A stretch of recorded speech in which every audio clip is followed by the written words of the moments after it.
புனித ஜோவான் எழுதிய நற்செய்தியிலிருந்து வாசகம். அக்காலத்தில் பெத்தானியாவில் வாழ்ந்து வந்த லாசர் எனும் ஒருவர் நோயுற்றிருந்தார். அவ்வூரில்தான் மரியாவும் அவருடைய சகோதரியான மார்த்தாவும் வாழ்ந்து வந்தனர். இந்த மரியாதான் ஆண்டவர் மேல் நறுமண தைலம் பூசி தமது கூந்தலால் அவரின் காலடிகளை துடைத்தவர். நோயுற்றிருந்த லாசர் இவருடைய சகோதரர். லாசரின் சகோதரிகள் இயேசுவிடம் ஆள் அனுப்பி, ஆண்டவரே, உம் நண்பன் நோயுற்றிருக்கின்றான் என்று தெரிவித்தார்கள். அவர் இதை கேட்டு, இந்நோய் சாவில் போய் முடியாது, கடவுளின் மாட்சி விளங்கவே இவன் நோயுற்றினான், இதனால் மானிட மகனும் மாட்சி பெறுவார் என்றார். மார்த்தாவிடமும் அவருடைய சகோதரியான மரியாவிடமும் லாசரிடமும் இயேசு அன்பு கொண்டிருந்தார். லாசர் நோயுற்றிருந்ததை கேள்விப்பட்ட பிறகு தாம் இருந்த இடத்தில் இன்னும் 2 நாள் அவர் தங்கியிருந்தார். பின்னர் தம் சீடரிடம் மீண்டும் யூதேயாவுக்கு போவோம் வாருங்கள் என்று கூறினார். அவருடைய சீடர்கள் அவரிடம், ரபி, இப்போதுதானே யூதர்கள் உம்மேல் கல்லெறிய முயன்றார்கள், மீண்டும் அங்கு போகிறீரே என்று கேட்டார்கள். இயேசு மறுமொழியாக, பகலுக்கு 12 மணி நேரம் உண்டு அல்லவா? பகலில் நடப்பவர் இடறி விழுவதில்லை, ஏனெனில் பகல் ஒளியில் பார்க்க முடிகிறது. ஆனால் இரவில் நடப்பவர் இடறி விழுவார், ஏனெனில் அப்போது ஒளி இல்லை என்றார். இவ்வாறு கூறிய பின், நம் நண்பன் லாசர் தூங்குகிறான், நான் அவனை எழுப்புவதற்காக போகிறேன் என்றார். அவருடைய சீடர் அவரிடம், ஆண்டவரே, அவர் தூங்கினால் நலமடைவார் என்றனர். இயேசு அவருடைய சாவை குறிப்பிட்டே இவ்வாறு சொன்னார். வெறும் தூக்கத்தையே அவர் குறிப்பிட்டதாக அவர்கள் நினைத்தார்கள். அப்போது இயேசு அவர்களிடம், லாசர் இறந்து விட்டான் என்று வெளிப்படையாக சொல்லிவிட்டு, நான் அங்கு இல்லாமல் போனது பற்றி உங்கள் பொருட்டு மகிழ்கிறேன், ஏனெனில் நீங்கள் என்னை நம்புவதற்கு இது ஒரு வாய்ப்பாக இருக்கின்றது. அவனிடம் போவோம் வாருங்கள் என்றார். திதீம் எனும் தோமா தம் உடன் சீடரிடம், நாமும் செல்வோம், அவரோடு இறப்போம் என்றார். இயேசு அங்கு வந்தபோது லாசரை கல்லறையில் வைத்து ஏற்கனவே 4 நாள் ஆயிற்றது. பெத்தானியா எருசலேமுக்கு அருகில் ஏறக்குறைய 3 கிலோமீட்டர் தொலைவில் இருந்தது. சகோதரர் இறந்ததால் மார்த்தா, மரியா இவர்களுக்கு ஆறுதல் சொல்ல பலர் அங்கே வந்திருந்தனர். இயேசு வந்து கொண்டிருக்கின்றார் என்று கேள்விப்பட்டதும் மார்த்தா அவரை எதிர்கொண்டு சென்றார். மரியா வீட்டில் இருந்து விட்டார். மார்த்தா இயேசுவை நோக்கி, ஆண்டவரே, நீர் இங்கே இருந்திருந்தால் என் சகோதரன் இறந்திருக்க மாட்டான். இப்போது கூட நீர் கடவுளிடம் கேட்பதையெல்லாம் அவர் உமக்கு கொடுப்பார் என்பது எனக்கு தெரியும் என்றார். இயேசு அவரிடம், உன் சகோதரன் உயிர்த்தெழுவான் என்றார்.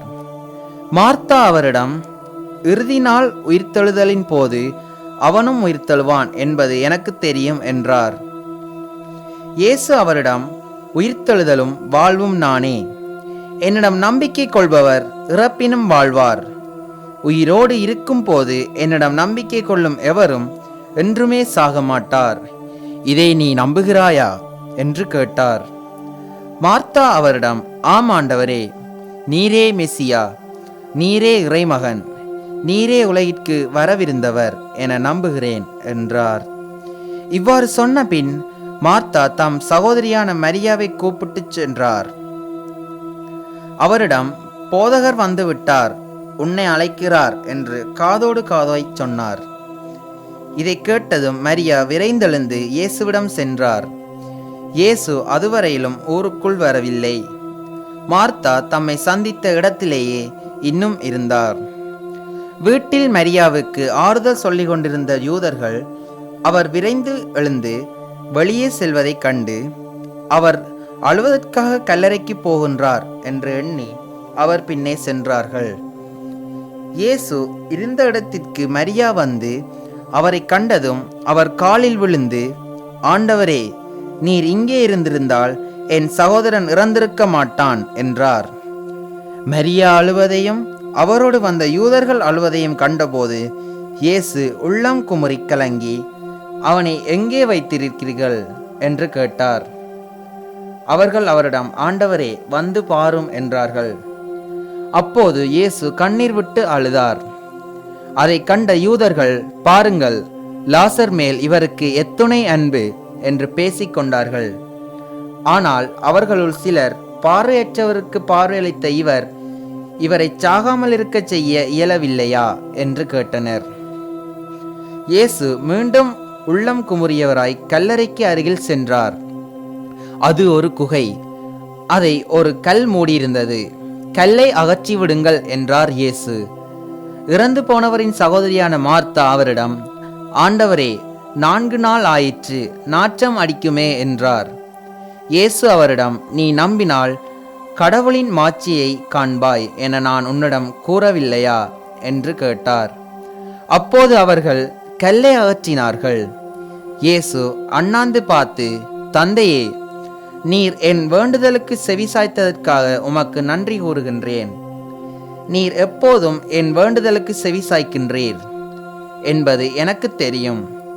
எனினும் நீரே என்னை அனுப்பினீர் என்று சூழ்ந்து நிற்கும் இக்கூட்டம் நம்பும் பொருட்டே இப்படி சொன்னேன் என்று கூறினார். இவ்வாறு சொன்ன பின் இயேசு உரத்த குரலில், லாசரே, வெளியே வார் என்று கூப்பிட்டார். இறந்தவர் உயிரோடு வெளியே வந்தார். அவருடைய கால்களும் கைகளும் துணியால் சுற்றப்பட்டிருந்தன. முகத்தில் துணி கட்டப்பட்டிருந்தது. கட்டுகளை அவிழ்த்து அவனை போகவிடுங்கள் என்று இயேசு அவர்களிடம் கூறினார். மரியாவிடம் வந்திருந்த யூதர் பலர் இயேசு செய்ததை கண்டு அவரை நம்பினர்.